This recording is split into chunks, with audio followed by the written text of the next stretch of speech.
Guys, Jordan, location independent. In my last video, I talked about Bitcoin and crypto, the importance of investing, why I believe in it long term, and how to invest in it. Okay, and I'm going to link to that in case you haven't seen it in my description below. I'm pointing below. Okay, and this video is all about where to store it. So once you buy it, where do you keep it? There's so many options out there. It can be a little bit overwhelming. So I'm going to talk about the three, can you see, three the best ways to store it, starting with the most basic, like, when you're a beginner, you have 50 bucks, maybe a couple $100, all the way up into the most secure, but a little bit more complicated and expensive, okay? And that's when I'd say over $1,000 or more, you should really look into that third option.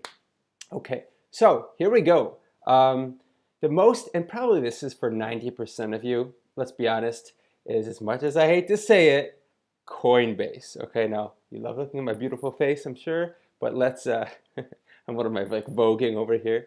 I'm going to minimize myself and I will show you Coinbase. And it is both a website and a phone app, so either way, I'm on my computer all day, so I just like to check it on the computer. Look how clean and simple it is. So 2 pros about it, and then we're going to go into the cons. Okay, number 1, clean and simple. Boom, here you can buy and sell from here. You can check your wallets there, settings. It's a no-brainer.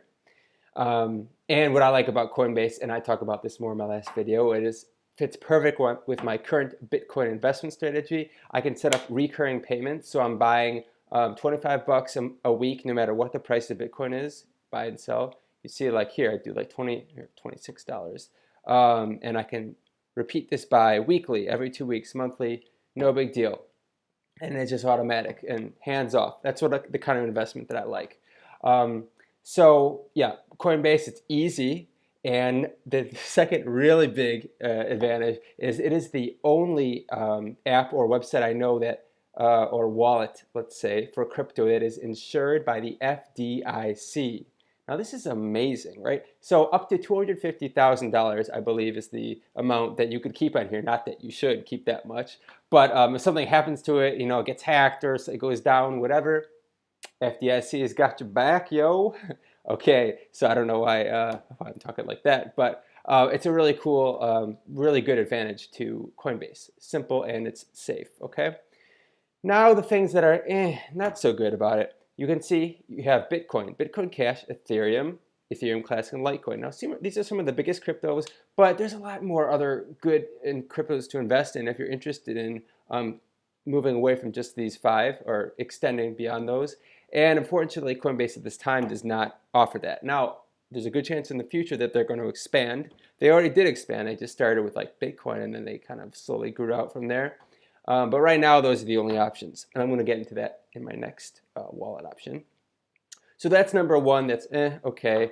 Number 2, which is kind of a downside, is that this is still a third party. We have to keep that in mind. Now, even though it's insured by the FDIC, so you're not going to lose your Bitcoin, Coinbase has ultimate control. So there are times, especially in periods of high volatility, prices going up or down, and you want to get your Bitcoin in and out, or you want to sell it or buy it. Guess what? Coinbase is like, sorry, we're closed right now, and like the website totally gets shut down. It's happened to me on more than one occasion. Like last year, it happened a lot, and believe me, it's just like not a good feeling. Like, let's say you go into a bank and you're like, hey, here I am. I have an account with you, and I would like to take out $500 from the account that I have. I have 500 in your bank, and they're like, oh, sorry, you can't have it right now. We're experiencing interruption.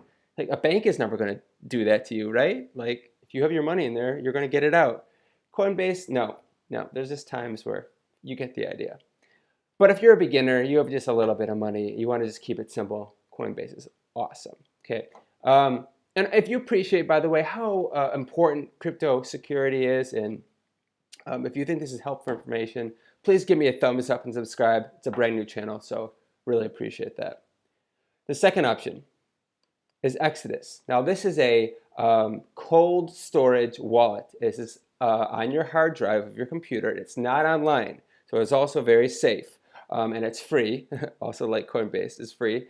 Free to use. You can't buy it with US dollars directly on here, but once you do buy it on Coinbase or elsewhere, you can move it to this wallet, And you see that it's cool because there's a lot of different other options. So not just those 5 crypto as Coinbase, but here like you can have, let's see, Dash and Digibyte, also one of my favorites. And the list goes on.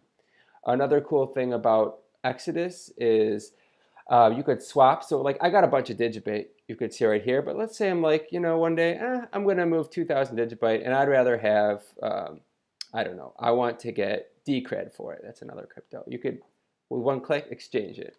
Or for Bitcoin, whatever. So you can exchange directly with Exodus. That's really cool. And of course, in the portfolio, it gives you it's a nice clean look as well. You can see what you have of each asset, and over time, like 1 month, how did that change? You can see the fluctuating value and the daily change and all that fun stuff. Okay, and last but not least, drum roll. This is the most secure option. If you have like $1,000 or more, highly, highly recommend hardware wallets. Now there's 2 main wallets, the most reputable, the most popular and secure, and you can read reviews about both. There's the Trezor and the Ledger Nano S. And some people are like, oh, Ledger Nano is better. And other people, no, Trezor is better. Oh, blah, blah, blah, blah. Take it from me. They're both good. They're both safe. They're both thumbs up. Wait, let's get them both on screen. There we are. Okay, I use Ledger Nano S. Personally, I like it because it's a little bit smaller. It looks like it's like cool, sexy, just like me. My girlfriend's probably like, oh. Right?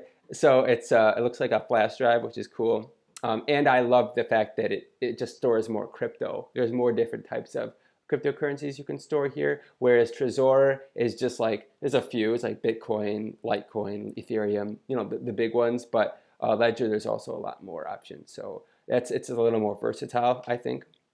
And it's easier for me to travel with because it's like slightly smaller. But either one are fine. Now, again, this is something for if you have like, I'd say over $1,000 or more. I mean, look at the price points. So you don't need this if you just have like a few $100s. There's no point in spending this kind of money on them. But if you're really serious and really into investing in this stuff and you really want to keep the most secure way possible, you're going to have your private key. It's because it's never put online. It's never on a computer or on your phone or anything. It's just synchronized with these devices, right? And then you can also, of course, you back it up. You write down a 12-word phrase and you keep that like in a bank vault. You keep that written down, another copy maybe in a very safe place. Don't tell anyone except for your dog and your cat, but that would be the only living beings I would tell. Maybe your goldfish as well. But you get what I'm saying. Just like keep it safe, keep it secure. If you found this helpful, please give it a thumbs up and subscribe. Oh, and I got a lot more. I got more Bitcoin and crypto good content coming up for you, as well as anything else to do with being a digital nomad, traveling and living the good life anywhere in the world. Thank you so much for watching. You're awesome. I'm awesome. The world is awesome. And I will see you in the next video.